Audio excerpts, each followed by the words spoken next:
যদিও আমি দেখতে সুন্দরী, গায়ের রং ফর্সা, মুখের গড়ন সুন্দর, কিন্তু আমি খুব রোগা পাতলা। ছেলেবেলা থেকেই আমার খেলাধুলা করার খুব শখ ছিল, তাই বেশিরভাগ সময় মাঠে ঘাটে ছেলেদের সাথেই খেলাধুলা করতে থাকতাম। বাড়ির মধ্যে সবচেয়ে ছোট ছিলাম, সেই কারণে বাবা মায়ের আদর আমি একটু বেশিই পেয়েছিলাম। আমার বড় দুই দিদির বিয়ে হয়ে গেছে। যেহেতু আমি বেশিরভাগ সময় ছেলেদের সাথেই খেলাধুলা করে কাটাতাম, সেই কারণে আমার চালচলন তাদের মতোই ছিল। আমি ছেলেদের মতোই জামা আর জিন্স পরতাম, মাথায় সব সময় টুপি পরে থাকতাম। ক্রিকেট, ফুটবল, ব্যাডমিন্টন এইসব আমার পছন্দের খেলা ছিল। এই সকল খেলা খেলতে খেলতে বুঝতেই পারিনি যে কিভাবে সময় পার হয়ে গেল, আর আমি 17 বছরের গণ্ডি পার করে গেলাম।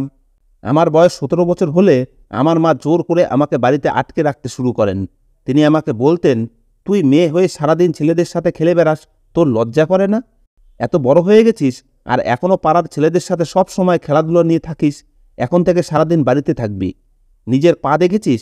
খালি পায়ে খেলতে খেলতে কত বড় বড় হয়ে গেছে। আমার তো মনে হয় তোর মাপের জুতোও খুঁজে পাওয়া যাবে না। তোকে ছেলেদের জুতোই এনে দিতে হবে। আমি প্রথম থেকেই বেপরোয়া ছিলাম। মায়ের কথা এক কান দিয়ে শুনতাম, আরেক কান দিয়ে বের করে দিতাম। মায়ের এত বকাঝকা শোনার পরেও আমার মন বাইরে যে ক্রিকেট ম্যাচ হচ্ছে তার দিকে পড়ে থাকতো। আমি মাকে অনেকবার অনুরোধ করলাম যে এই বাড়ির শেষবার আমাকে খেলতে যেতে দাও, কিন্তু তিনি রাজি হতেন না। তিনি আমার বাইরে যাওয়া একেবারেই বন্ধ করে দিয়েছেন।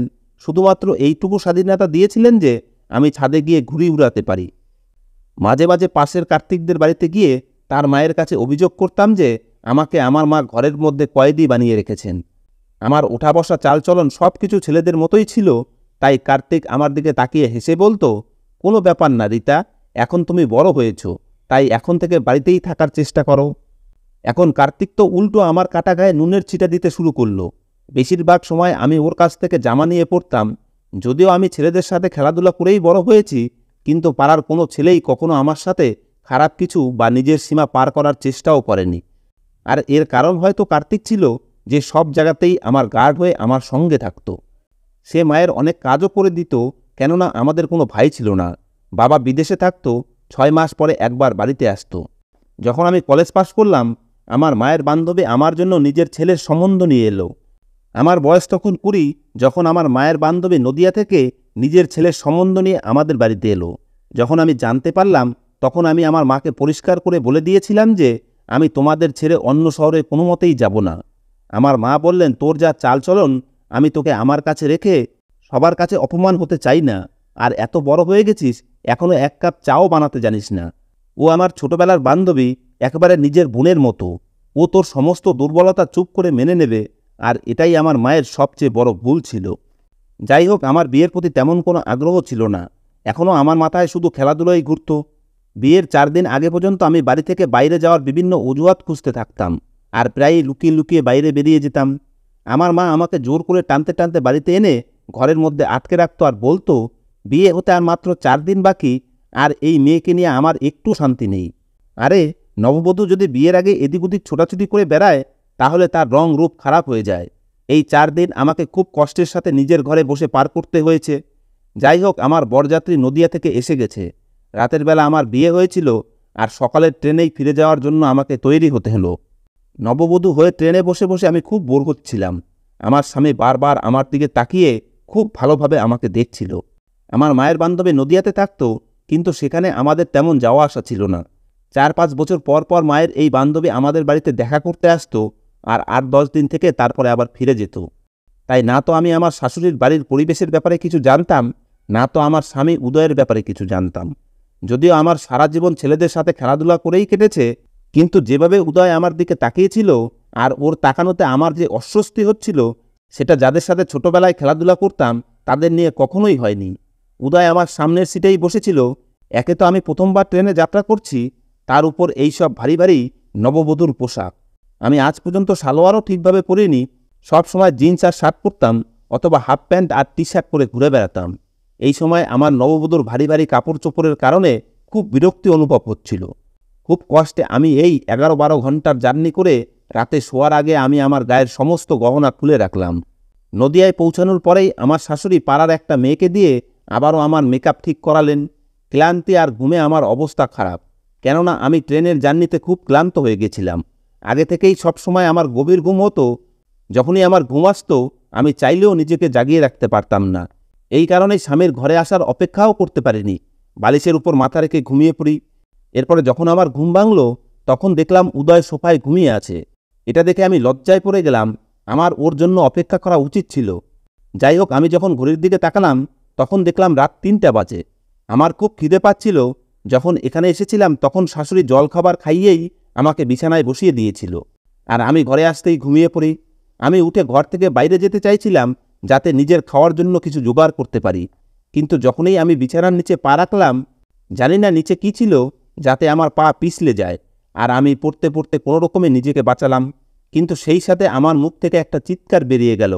যদিও আমি তাড়াতাড়ি নিজেকে সামলে নিলাম, কিন্তু আমার চিৎকারের আওয়াজ শুনে উদয়ের চোখ খুলে গেল। আমাকে জাগতে দেখে ও হালকা হেসে আমার কাছে এলো। এরপরে নিজের বালিশ বিছানার উপর রাখল। যদিও ছোটবেলায় ওর আমাদের বাড়িতে আসা যাওয়া ছিল, কিন্তু এখন উদয় আমার কাছে একদম অপরিচিত। ও আমার পাশে এসে বসে বলতে লাগলো, তোমার ঘুম কমপ্লিট হয়েছে? তোমাকে কতবার ওঠানোর চেষ্টা করলাম, কিন্তু তুমি তো মরার মতো ঘুমিয়েছিলে যে ওঠারই নাম নিচ্ছিলে না। আমি বললাম, আই অ্যাম সরি, হয়তো জার্নির কারণে খুব ক্লান্ত হয়ে গেছিলাম, তাই বুঝতে পারিনি যে কখন আমি ঘুমিয়ে পড়েছি। হ্যাঁ, আমি যদিও তোমাকে জাগানোর চেষ্টা করেছিলাম, কিন্তু তুমি ঘুমের মধ্যেই পরিষ্কার বলে দিয়েছিলে যে আমাকে ঘুমাতে দাও। উদয় দীর্ঘ নিঃশ্বাস ছেড়ে আয়নায় আমাকে দেখতে লাগলো।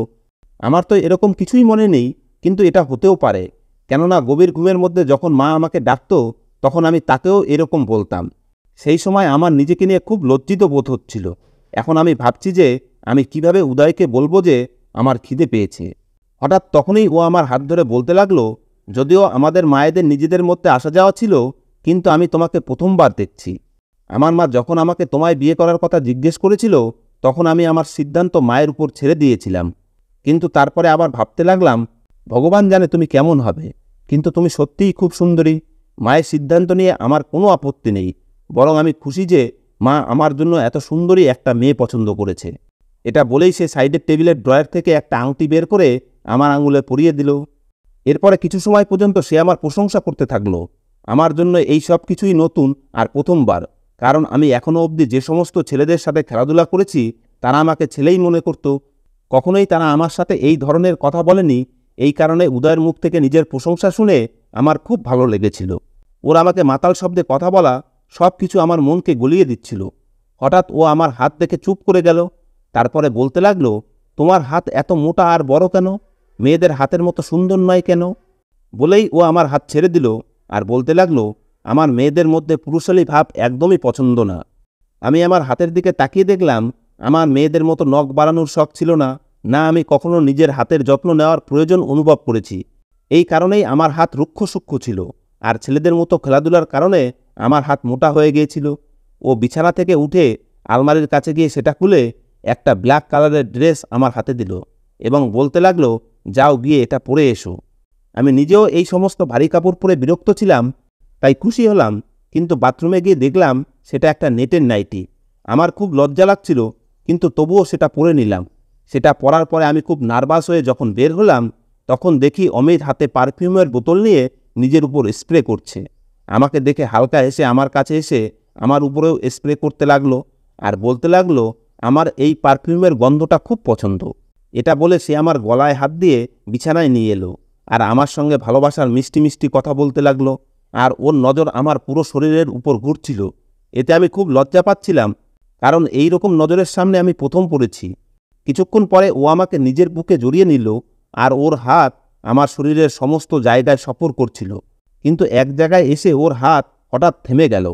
তারপরে হঠাৎ ও আমার থেকে পিছনে সরে গেল। ওর মুখের হাব ভাব একদম বদলে গেল। আমি বুঝতে পারলাম না ওর কি হয়েছে। ও সঙ্গে সঙ্গে ঘর থেকে বাইরে বেরিয়ে গেল। আমি অনেকক্ষণ ধরে ওর অপেক্ষা করতে থাকলাম, কিন্তু ও ঘরে আর ফিরে এলো না।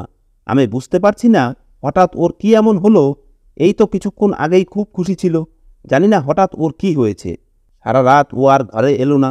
সকালে আমি কাপড় বদলে ঘর থেকে বাইরে এলাম, দেখি ও বাইরের লঞ্চের সোফার উপর ঘুমিয়ে আছে। আমি অবাক হয়ে গেলাম যে ও ঘরে শোবার বদলে বাইরের সোফার উপর কেন শুয়ে আছে। আমি যখন ওর কাছে এলাম তখন ও আমাকে দেখেই মুখ ঘুরিয়ে নিল। তারপর থেকে তো প্রতিদিনই এই ঘটনা শুরু হয়ে গেল। আমি যতই ওর কাছে যাওয়ার চেষ্টা করি ও ততই আমার থেকে দূরে সরে যেত, কিন্তু কোনো কারণ ও আমাকে বলতো না। বিয়ের পরের কিছু মিষ্টি মিষ্টি কথায় আমার পুরো দুনিয়া বদলে গিয়েছিল, কিন্তু কেন জানি না ও আমার থেকে দূরে দূরে থাকতে লাগলো। অনেক দিন কেটে গেল, কিন্তু ওর ব্যবহার আমার সাথে একই রকম রয়ে গেল। একবার আমি বিরক্ত হয়ে ওর সামনে দাঁড়িয়ে পড়লাম এবং বললাম, উদয়, তুমি আমার সাথে কথা বলছো না কেন? সব সময় আমার থেকে দূরে দূরে থাকছো। তখন ও বলতে লাগলো, তুমি আমার সাথে ঠিক করনি। আমি যদি আগে জানতাম তুমি এরকম, তাহলে আমি কখনোই তোমাকে বিয়ে করতাম না। আমি ওর কথার মানে বুঝতে পারলাম না, তাই বললাম, আমি কি এমন করেছি? তখন ও বলতে লাগলো, তোমার মধ্যে তো মেয়েদের মতো কোনো লক্ষণই নেই, তোমাকে তো ছেলেদের মতো দেখতে লাগে। তোমার চালচলন, শরীরের গঠন সব কিছুই ছেলেদের মতো। এটা বলেই ও ঘর থেকে বাইরে বেরিয়ে গেল। হয়তো আমি ট্রাউজার আর টি শার্ট পরতাম, সেই কারণেই ও এইসব বলছে। কেননা আমার প্রথম থেকেই ঢিলাঢালা কাপড় পরার অভ্যেস ছিল। এই কারণেই এখনও অবধি আমি আমার শাড়ি আলমারি থেকে বের অবধি করিনি। এখন আমি আমার আলমারি খুলে সমস্ত কাপড় বের করলাম আর সেগুলো পরা শুরু করে দিলাম। শাশুড়ির সাথে একসাথে বসে উদয়ের পছন্দের খাবার বানানো শিখে নিলাম। ওর সমস্ত কাজও নিজের হাতে করে দিতাম। আমি 2 মাসের মধ্যেই নিজেকে সম্পূর্ণরূপে বদলে ফেললাম, যাতে উদয়ের ব্যবহার আমার সাথে ঠিক হয়ে যায়। কিন্তু ও তো যেন পাথরের তৈরি। প্রতি রাতে অনেক রাত করে ফিরত আর এসেই সোফাতে শুয়ে পড়ত। আমি ওর সঙ্গ পাওয়ার জন্য ব্যাকুল হয়ে থাকতাম, ওর ভালোবাসা পেতে চাইতাম, আর এটা ন্যাচারাল ব্যাপার। আমাদের বিয়ে হয়েছে আর ও আমার স্বামী। স্ত্রী হওয়ার কারণে আমি স্বামীর আলিঙ্গন চাইতাম। আগে যে আমি সব কিছুতে ডোন্ট কেয়ার ভাব থাকতো, এখন উদয়ের মন পাওয়ার জন্য আমি আমার পার্সোনালিটি অবধি বদলে নিলাম। আমি নিজেকে উদয়ের পছন্দের মতো তৈরি করে নিতে সব রকমভাবে চেষ্টা করে নিয়েছি, কিন্তু ও সেরকমই ছিল। এখন অবধি আমার সাথে কথা বলতো না। এক রাতে আমি ঘুমিয়েছিলাম, এমন সময় চিৎকারের কারণে আমার ঘুম ভেঙে গেল। আমার শাশুড়ি আর উদয়ের মধ্যে খুব ঝগড়া হচ্ছিল। আমি ঘরের দরজা খুলে বাইরে এসে দেখি শাশুড়ির ঘরের লাইট জ্বলছে আর ঘর থেকে ঝগড়া করার আওয়াজ আসছে। আমি ঘর অবধি পৌঁছেছিলাম, কিন্তু যে কথা নিয়ে উদয় আর আমার শাশুড়ির মধ্যে ঝগড়া হচ্ছিল সেটা শুনে আমার হুঁশ উড়ে গেল। অমিত নিজের মাকে বলছিল যে ও আবার বিয়ে করতে চায়। এটা শুনে আমার মনে হলো আমার পায়ের তলায় মাটি নেই। আমার শাশুড়ি বলছিলেন, খবরদার, তুই যদি এই কথা মুখ থেকে দ্বিতীয়বার বের করিস তাহলে ভালো হবে না। ও বলতে লাগলো, আমি রিতার সাথে থাকতে পারবো না। আমার শাশুড়ি বলতে লাগলেন, কেন, কি কম আছে আমার মেয়ের মধ্যে? তোর জন্য ও নিজেকে পুরো বদলে নিয়েছে। খাবার রান্না করে, তোর সমস্ত কাজ করে দেয়। ও পুরো বাড়ির দায়িত্ব সামলে নিয়েছে। নিজের চালচলন, উঠবস সমস্ত কিছু বদলে নিয়েছে। আর অন্যদিকে তুই ওর সতীন বাড়িতে নিয়ে আসতে চাস? উদয় বলল, মা, আমি তোমাকে বলতে পারবো না যে ওর মধ্যে কি নেই। আমি কেন, কোনো ছেলেই ওর সাথে জীবন কাটাতে পারবে না। সেই কারণেই আমি দ্বিতীয় বিয়ে করতে চাই। রিতা চাইলে আমি ওকে ডিভোর্স দিয়ে দেব, আর ও চাইলে আমাদের বাড়িতেই সারা জীবন থাকতে পারে। আমার কোনো অসুবিধা নেই। এটা বলেই ও ঘর থেকে বাইরে বেরিয়ে এলো, কিন্তু হঠাৎ আমাকে সামনে দেখে সেখানেই দাঁড়িয়ে গেল। আমার চোখ থেকে টপ টপ করে জল পড়ছিল। ও আমার দিক থেকে নজর লুকিয়ে ঘরের মধ্যে ঢুকে গেল। আমিও ওর পিছন পিছন ঘরের মধ্যে ঢুকলাম, আর ঘরে এসেই ওকে বললাম, আজ আমাকে বলেই দাও যে আমার মধ্যে কি এমন জিনিস নেই যার কারণে তুমি আবার দ্বিতীয় বিয়ে করতে চাইছো। ও আমাকে বলল, নিজেকে আয়নায় ভালো করে দেখো, তাহলে নিজেই বুঝতে পারবে যে তোমার মধ্যে কি নেই। আমি বললাম, সে তো আমি নিজেকে প্রতিদিন আয়নাতে দেখি, কিন্তু আমি জানি না মানুষের সব সময় নিজেকে ভালোই লাগে। কিন্তু তুমি বলো আমার মধ্যে কি খারাপ আছে? ও বলতে লাগলো, তোমার মধ্যে মেয়েদের কোনো সৌন্দর্যই নেই। নকল কাপড় পরাতে তোমার শরীরের গঠন বদলে যাবে না। কখনো একা নিজেকে আয়নার সামনে দাঁড় করিয়ে ভালোভাবে দেখলেই বুঝতে পারবে একদম ছেলেদের মতো বুক তোমার। তোমার কাছে গেলে আমার মনে হয় যেন আমি কোনো ছেলের কাছে দাঁড়িয়ে আছি, ফলে আমার তোমার কাছে যেতে ঘৃণা অনুভব হয়। তোমার সাথে আমার দম বন্ধ হয়ে আসে, আর না আমার মনের ভেতরে তোমাকে নিয়ে কোনো ফিলিংস আসে। তোমার কাছে যেতেও মন চায় না। তোমাকে দেখে আমার পুরুষের মতো মনে হয়। আমি তোমার সাথে থাকতে পারবো না। আমি তার কথা শুনে অবশ হয়ে বসে পড়লাম। যে শব্দ উদয় আমার জন্য ব্যবহার করেছে, কোনো মেয়ের পক্ষে এর থেকে বড় অপমান, অসম্মান আর কি হতে পারে? সে আমার যে ত্রুটির কথা বলেছে তাতে আমার কোনো হাত নেই। যে ইনসাল্ট সে আমাকে করল তাতে আমি সারা রাত কান্না করতে থাকলাম। সকালে আমার শাশুড়ি বললেন, বিয়ের পর তুমি এখনও বাবার বাড়িতে যাওনি, তুমি কিছুদিন বাবার বাড়ি থেকে ঘুরে এসো। আমি বললাম, মা, যদি আমি এখান থেকে চলে যাই তাহলে উদয় দ্বিতীয় বিয়ে করে নেবে। কথা শুনে আমার শাশুড়ি বলতে লাগলেন, আমি ওকে বোঝাবো। তুমি যেহেতু ওর সব কাজ সময় করে দিচ্ছ, এই কারণেই ওর মনে তোমার প্রতি কোনো কদর নেই। তুমি এখানে না থাকলে ও নিজেই তোমার অভাব বুঝতে পারবে আর তখন তোমার কদর করবে। শাশুড়ির কথা আমার ঠিক মনে হলো, তাই আমি বাবার বাড়িতে চলে এলাম। আমি পুরো 3 মাস পরে নদিয়া থেকে কোচবিহারে বাবার বাড়িতে এলাম। আমি সম্পূর্ণরূপে বদলে গেছি। আমি বাড়িতে এসে মায়ের গলা জড়িয়ে ধরে হাউমাউ করে কান্না করতে লাগলাম। আমার মা ভাবল আমি তাকে ছেড়ে অনেক দিন দূরে ছিলাম, সেই কারণেই আমি আবেগ ধরে রাখতে পারিনি, তাই কান্না করছি। এখানে আসা আমার 1 ঘন্টাও হয়নি, এদিকে আমার সমবয়সী পাড়ার ছেলেরা আমার সঙ্গে দেখা করতে এলো। কিন্তু আজকে আমি ওদের সাথে দূরত্ব বজায় রেখে কথা বললাম, কেননা আমার চিন্তাভাবনা সম্পূর্ণরূপে বদলে গেছে। সেই ছেলেদের মধ্যে কার্তিকও ছিল, আমার সবচেয়ে বেশি বন্ধুত্ব ওর সাথেই ছিল। আমি সবার সাথে হেসে হেসে কথা বলছিলাম, কিন্তু ভিতরে ভিতরে দুঃখে আমার বুক ফেটে যাচ্ছিল। সব সময় উদয়ের চিন্তা আমাকে কুরে কুরে খাচ্ছিল। সবাই আমার সাথে কথা বলায় ব্যস্ত ছিল, কিন্তু একমাত্র কার্তিক চুপচাপ আমাকে দেখে যাচ্ছিল। যখন সবাই চলে গেল, তখন ও আমার পাশে এসে বসে পড়ল আর বলতে লাগলো, তোর কি হয়েছে রীতা, তোর এত মন খারাপ কেন? আমি বললাম, না, আমি তো খুব খুশি। এটা বলার সময় না চাইতেও আমার গলা কেঁপে উঠল। ও আমার মুখ চোখের দিকে ভালো করে দেখে বলতে লাগলো, হ্যাঁ, আমি দেখতে পাচ্ছি তুই কত খুশি। ছোটবেলা থেকেই তোর সাথে একসাথে থেকেছি, একসাথে খেলেছি, একসাথে হেসেছি, একসাথে কেঁদেওছি, তাই আমাকে মিথ্যা বলিস না। যদি তোর স্বামী তোকে কিছু বলে থাকে, তাহলে ব্যাস একবার কার্তিককে ইশারা করে দে, তারপরে দেখিস ওই শালাকে কিভাবে সাহায্য করি। ও নিজের হাত মুঠ করে আমাকে এই কথা বলছিল। আমি বললাম, ভদ্রভাবে কথা বল, ও তোর জামাইবাবু। ও বলতে লাগলো, তোর চোখে জল আনার কারণ যেই হোক না কেন, আমি তাকে ছাড়ব না। আমি বললাম, কার্তিক ও খুব ভালো, এখন আমি কার্তিককে আর কী বা বলতে পারি। আমার বন্ধু কার্তিকের বোন নিশার সাথেও ছোটবেলা থেকেই আমার খুব ভালো বন্ধুত্ব ছিল। ও বিবাহিত, তাই ভাবলাম ওর কাছে গিয়ে ওর কাছে এই সমস্যার সমাধান জিজ্ঞেস করি, ও হয়তো আমাকে সাহায্য করতে পারবে। পরের দিন আমি কার্তিকের বাড়িতে গেলাম। কার্তিক এই সময় ওর বাবার সাথে নিজেদের দোকানে যেত আর নিজেদের দোকান সামলাতো, তাই একেবারে সন্ধ্যাতেই বাড়িতে ফিরত। আমি দুপুরবেলা বাড়িতে গেলাম, কারণ যদি কার্তিক বাড়িতে থাকতো তাহলে ও আমার পিছনেই পড়ে থাকত। আমাকে দেখে কার্তিকের বোন খুব খুশি হয়েছিল আর আমাকে আমার বিবাহিত জীবন সম্পর্কে জিজ্ঞেস করল। আমি ওকে এটাই বললাম যে উদয় খুব ভালো মানুষ আর আমি খুব খুশি। তারপরে কথায় কথায় আমি সংকোচের সাথে সেই কথাটাও জিজ্ঞেস করে নিলাম, যেটা আমার জীবনের সবচেয়ে বড় প্রবলেম ছিল। ও আমাকে বলতে লাগলো, আমি তোকে একটা লেডি ডাক্তারের কাছে নিয়ে যাব, যে এই সব চিকিৎসা করে। এটা শুনে আমি খুব খুশি হয়েছিলাম। আমি চাইতাম কাউকে কিছু না জানিয়েই আমার সমস্যা সমাধান হয়ে যাক। পরের দিন কার্তিকের বোনের সাথে সেই লেডি ডাক্তারের কাছে গেলাম। তিনি আমাকে কিছু ওষুধ দিলেন আর ভালো ভালো খাবার খেতে বললেন। আমি যখন বাড়িতে ফিরে এলাম, তখন আমার মা ফোনে আমার শাশুড়ির সাথে কথা বলছিলেন। আমি আমার মায়ের কাছ থেকে ফোন নিয়ে নিজের শাশুড়ির সাথে কথা বলতে লাগলাম। তাকে উদয়ের ব্যাপারে জিজ্ঞেস করতে লাগলাম। তিনি বললেন, আমি ওকে রোজ বোঝানোর চেষ্টা করছি, কিন্তু ও আমার কথা শুনতেই চাইছে না। তুমি চিন্তা করো না, আমি ওকে বুঝিয়ে শুনিয়ে মানিয়ে নেব, তুমি নিজের শরীরের দিকে খেয়াল রেখো। লেডি ডাক্তার আমাকে যে ওষুধ দিয়েছেন সেটা আমাকে খাওয়ার পরে খেতে হতো, কিন্তু শাশুড়ির সাথে কথা বলার পরে যেন আমার খিদে হারিয়ে গেল। আমার মনে হয়েছিল যে আমি চলে যাওয়ার পরে উদয় আমার অভাব অনুভব করে আমাকে মনে করবে, কিন্তু ও তো এখনও সেরকমই আছে। আমি কোনোরকমে কয়েক গ্লাস খাবার খেয়ে সেই ওষুধ খেয়ে নিলাম। ওষুধ খাওয়ার পরে কেমন যেন শরীর গোলাতে লাগলো, বুকে অদ্ভুত ব্যথা অনুভব হতে লাগলো। ভাবলাম হয়তো আমার প্রবলেমের এটাই সলিউশন। এটা ভেবে সেই ওষুধ খেতে থাকলাম, আর প্রত্যেকবার ওষুধ খাওয়ার পরেই আমার শরীর থেকে ঘাম বেরিয়ে যেত আর বুক ধড়ফড় করত, কিন্তু উদয়কে পাওয়ার জন্য আমি এসব সহ্য করছিলাম। একবার আমার নম্বরে উদয়ের ফোন এসেছিল। কলকাতা আসার পর এটাই উদয়ের প্রথম কল। আমি তাড়াতাড়ি করে ফোন উঠিয়ে নিলাম। আমার মনে হলো ও আমাকে মিস করছে, তাই হয়তো আমাকে ফোন করেছে। কিন্তু ও বলতে লাগলো, তুমি যে খেল আমার সাথে খেলছো সেটা ঠিক করছো না। আমার মা তোমার কারণে আমাকে আমার পৈতৃক সম্পত্তি থেকে বের করে দেবে। আমি তোমাকে ছাড়ব না। জানি না তোমার মতো পুরুষালী মেয়ে আমার মায়ের উপর কী জাদু করেছে যে পৃথিবীর সমস্ত ভালো গুণ তিনি তোমার মধ্যে দেখতে পান। যদি তোমাকে আমার সাথে থাকতে হয় তাহলে নিজের চিকিৎসা করাও। আমি তোমাকে 15 দিন সময় দিচ্ছি, না হলে ডিভোর্স পেপার পাঠিয়ে দেব। যদি তারপরেও মা আমাকে বাড়ি থেকে বের করে দেয় তাহলে আমি তোমাকে শেষ করে দেব। এটা বলেই ও ফোন কেটে দিল। আমি কান্না করছিলাম আর বারবার বলছিলাম, উদয়, আমার সাথে এরকম করো না।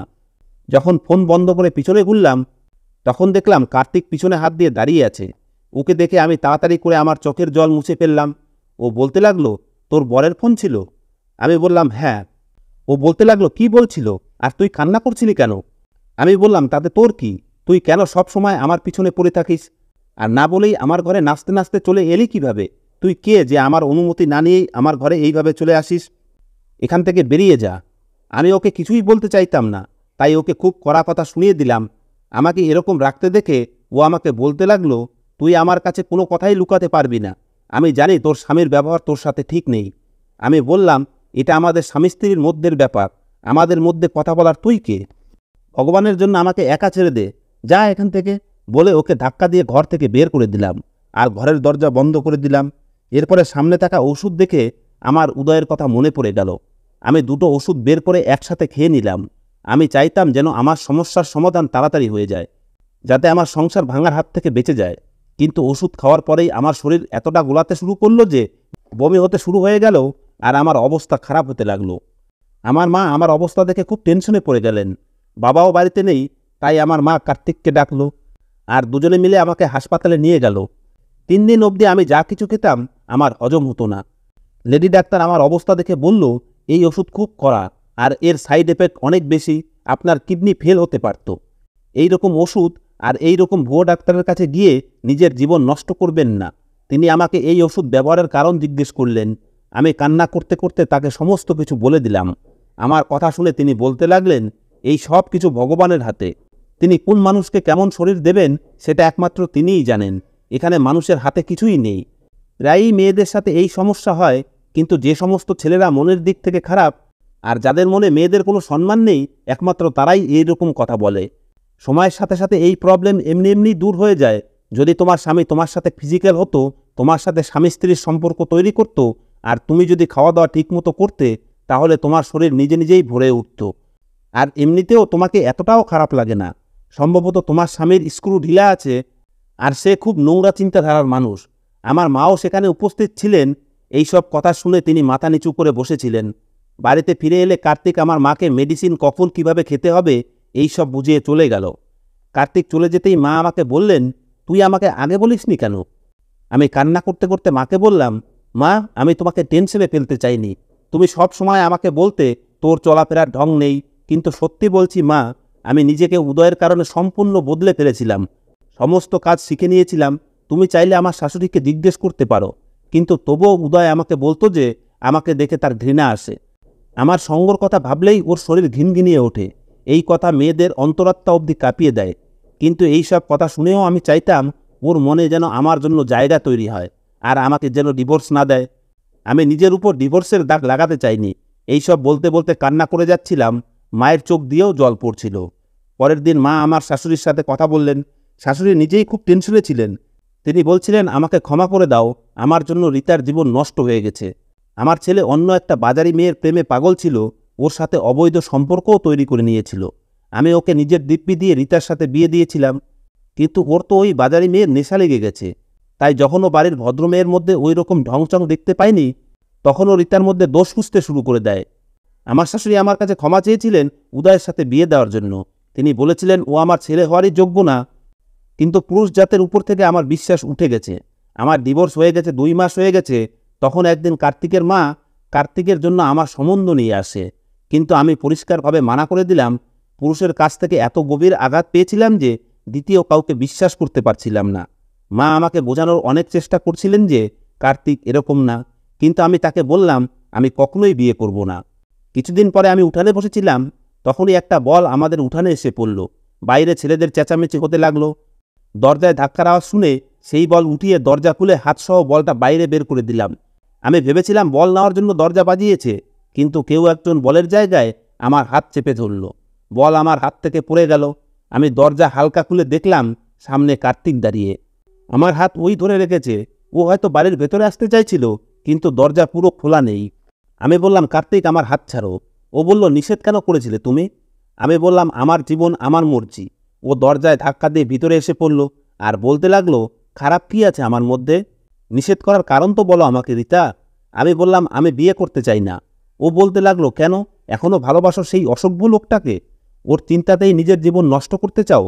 কার্তিক রাগী চোখে আমার দিকে তাকিয়ে এই কথাগুলো বলল। আমি বললাম, না, আমি পুরুষ মানুষকে বিশ্বাস করি না। পুরুষদের উপর আমার ঘৃণা ধরে গেছে।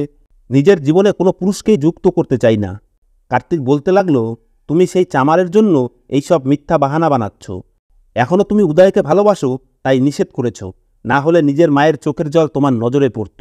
তিনি মনে প্রাণে চার তোমার ঘর সংসার হোক, কিন্তু তুমি তো শুধু উদয়কেই ভালোবাসো, ওর স্বপ্ন নিয়েই সারা জীবন কাটাতে যাও। আমি বললাম, আমি উদয়কে ঘৃণা করি, তুমি কেন বুঝতে পারছো না আমার কথা? তখন ও বলতে লাগলো, ঠিক আছে, এই কথার প্রমাণ দাও। আমি এই রবিবার বিয়ে করতে আসছি তোমাকে। যদি তুমি আমাকে বিয়ে করে নাও, তাহলে বুঝে যাব তুমি উদয়কে ঘৃণা করো। নিজের জন্য না হলেও নিজের বৃদ্ধ বাবা মায়ের খুশির জন্য তোমাকে আমাকে বিয়ে করে নেওয়া উচিত। এটা বলেই ও চলে গেল। আমি কান্না করতে লাগলাম। সত্যিই আমি আমার মা বাবার কথা একবারও ভাবিনি, যারা আমার দুঃখ দেখে সব সময় মনমরা হয়ে থাকতেন। আমি মা বাবার কথা ভেবে আর না করলাম না, চুপচাপ কার্তিককে বিয়ে করে নিলাম। বাসর রাতে যখন ও ঘরের মধ্যে এলো, তখন আমার অদ্ভুত একটা ভয় করতে লাগলো যে এও সেই রকম শব্দে আমাকে ইনসাল্ট না করে যেরকম উদয় আমাকে করেছিল। যখনই কার্তিক আমার পাশে এসে বসলো, আমি কান্না করতে লাগলাম। ও বলতে লাগলো, রিতা, সব মানুষ নিচু মন মানসিকতার হয় না। ছোটবেলা থেকেই তুমি আমাকে জানো। তোমার কি কখনো মনে হয়েছে যে তোমার এই ত্রুটি নিয়ে আমি মাথা ঘামাবো, যেখানে তোমার কোনো হাতই নেই? আমি অবাক হয়ে গেলাম যে ও প্রতিবারের মতো এইবারও কিভাবে আমার মনের আর মাথায় আসা প্রশ্ন জেনে ফেলল। ও আমার হাত ধরে বলতে লাগলো, লেডি ডাক্তারের সমস্ত কথা আমি শুনে নিয়েছিলাম, আর সেটাও যেটা তুমি ডাক্তারকে বলেছিলে। তোমার বাবা মাকেও আমি বলেছিলাম এই রকম নোংরা চিন্তাধারার মানুষের থেকে তোমাকে ডিভোর্স করিয়ে দিতে, আর আমি ওকে নিজের করে নিতে চাই। তাই তুমি সেই সব ভুলে যাও যা তোমার সাথে হয়ে গেছে। শুধু এটাই জেনে রাখো যে কার্তিক তোমাকে ছোটবেলা থেকেই ভালোবাসে। যখন তোমার বিয়ে উদয়ের সাথে হয়েছিল, সেই সময় আমি অন্য শহরে ছিলাম, আর এই খবর আমি পরে জেনেছিলাম। না হলে আমি কখনোই তোমার বিয়ে ওখানে হতে দিতাম না। কথা বলতে বলতেই কার্তিক আমার সব গহনা খুলে ফেলেছিল, আর যখন ও আমাকে নিজের বুকে জড়িয়ে নিল, তখন আমার মনে আর কোনো ভয় রইল না। নিশ্চিন্ত হয়ে আমিও কার্তিকের বুকের সঙ্গে মিশে গিয়েছিলাম। আগে আমি জানতাম না যে ও আমাকে এতটা ভালোবাসে। হয়তো এটাই সত্যিকারের ভালোবাসা, যাতে মানুষ একে অপরের দোষ খুঁজে না। বন্ধুরা, এই ব্যাপারে আপনাদের কি মনে হয়? কমেন্ট করে অবশ্যই জানাবেন। ধন্যবাদ বন্ধুরা।